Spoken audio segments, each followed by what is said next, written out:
Normal life की तरफ लेके आती है। उसकी अलामत का होम्योपैथी जो है ना वो अलामत का मजमुआ इकट्ठा करती है। आपको अगर यानी कि होम्योपैथी जो है ना वो बगैर किसी अलामत के ऊपर या कि बगैर किसी सिम्टम के ऊपर एक सिम्टम के ऊपर दवाई जो है ना वो नहीं एडवाइस की जाती है, ना बताई जाती है।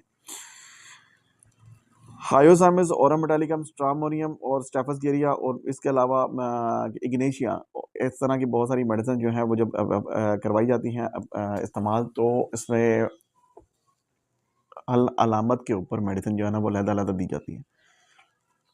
होम्योपैथी डॉक्टर जब भी मेडिसिन प्रिस्क्राइब करता है तो वो अलामत का मजमुआ इकट्ठा करता है। अलामत का मजमुआ इकट्ठे करने के बाद उसको मेडिसिन प्रिस्क्राइब करता है। जो भी होम्योपैथी की मेडिसिन बताई हैं मैंने अपनी पुरानी कोई सब वीडियो में एक ही बात की है। मैंने लाजमी पहले भी ये बात रिपीट कर चुका हूँ कि आप भी अगर किसी भी किस्म की कोई मेडिसिन आपको जो बताई जाती है उनको सेल्फ इस्तेमाल करने से, सेल्फ